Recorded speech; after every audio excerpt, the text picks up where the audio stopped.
ఈరోజు మనం ఒక అద్భుతమైన పవిత్ర క్షేత్రం గురించి తెలుసుకోబోతున్నాం. ఇక్కడ దైవం సజీవంగా రోజురోజుకి పెరుగుతోందని భక్తులు ప్రగాఢంగా విశ్వసిస్తారు. ఆ కథేంటో చూద్దాం. ఆ క్షేత్రమే ఇది. ఆంధ్రప్రదేశ్లోని చిత్తూరు జిల్లాలో ఉన్న శ్రీ కాణిపాకం వరసిద్ధి వినాయక స్వామి ఆలయం. లక్షలాది మంది భక్తుల నమ్మకానికి ఇది కేంద్రబిందువు. ఇంతటి ప్రాశస్త్యానికి కారణం ఈ ఆలయంలో దాగి ఉన్న ఓ అంతుచిక్కని దైవిక రహస్యం. అయితే ఇక్కడ వెలసిన స్వామివారి మహత్యాన్ని మనం పూర్తిగా అర్థం చేసుకోవాలంటే ముందుగా ఆ ఆదిదేవుడు గణాధిపతి అయిన వినాయకుడి తత్వమేంటో తెలుసుకోవాలి. వినాయకుడు హిందూ మతంలో అత్యంత పూజనీయుడైన దేవతలలో ప్రథముడు కదా. ఏ పని మొదలుపెట్టినా శుభం జరగాలని మనం మొట్టమొదట పూజించేది ఆయన్నే. ఆయనకున్న పేర్లలో ఒకటైన గణపతికి చాలా లోతైన అర్థం ఉంది. సంస్కృతంలో గణ అంటే సమూహం, పతి అంటే అధిపతి. అంటే ఈ సృష్టిలో ఉన్న సమస్త వర్గాలకు, అణువులకు, శక్తులకు ఆయనే అధిపతి అన్నమాట.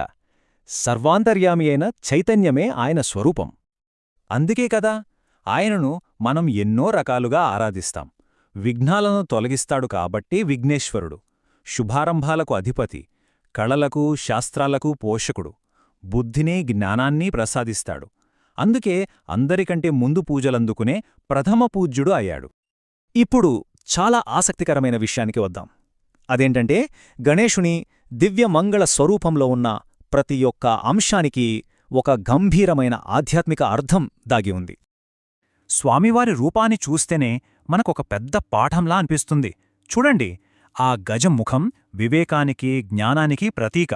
ఆ లంబోదరం జీవితంలోని మంచి చెడులను సమానంగా స్వీకరించాలని చెప్తుంది. ఇక ఏకదంతం ఏకాగ్రతను, ద్వంద్వత్వాన్ని దాటాలని సూచిస్తుంది. మరి ఆయన వాహనమైన చిన్న మూషికం అజ్ఞానమనే చీకటిని చీల్చగల మంత్రశక్తికి అది ప్రతీకనమాట. ఇంకా చూడండి, ఆయన చేతుల్లో ఉండే అంకుశం, పాశం ఇవి జాగృతికి, నియంత్రణకు గుర్తులు. అంటే ఆధ్యాత్మిక మార్గంలో వెళుతున్నప్పుడు మనలో అపారమైన శక్తి మేల్కొంటుంది కదా. ఆ శక్తిని అదుపులో ఉంచే క్రమశిక్షణ కూడా అంతే ముఖ్యమని ఇది మనకు స్పష్టం చేస్తుంది.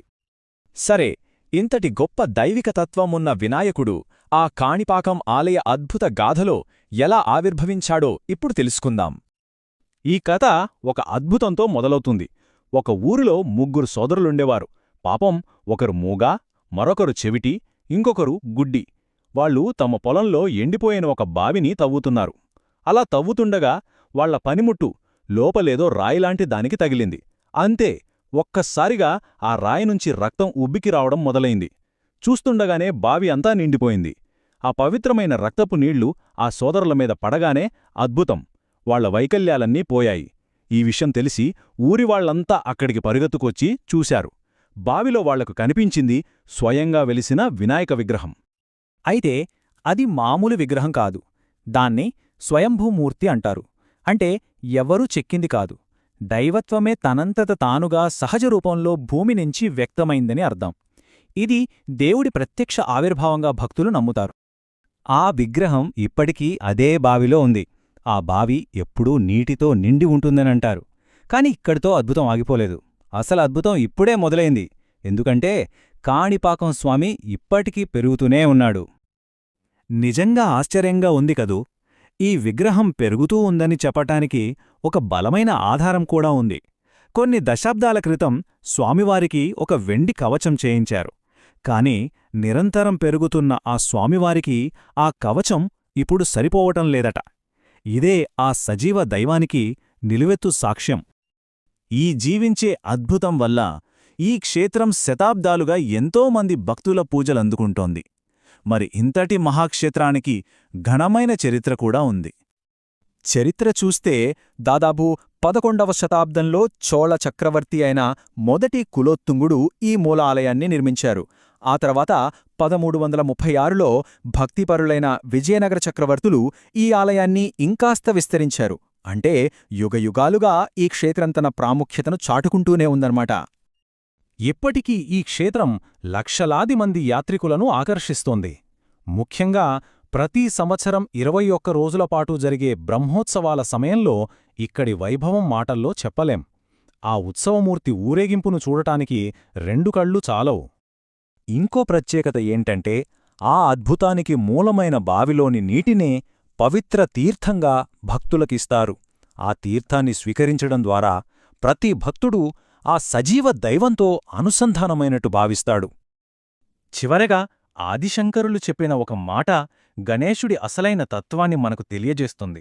ఆయన అజం అంటే పుట్టుకలేనివాడు, నిర్వికల్పం అంటే గుణాలకు అతీతుడు, నిరాకారమంటే రూపం లేనివాడు, సర్వవ్యాప్తమైన చైతన్యమే ఆయన అని చెప్పారు.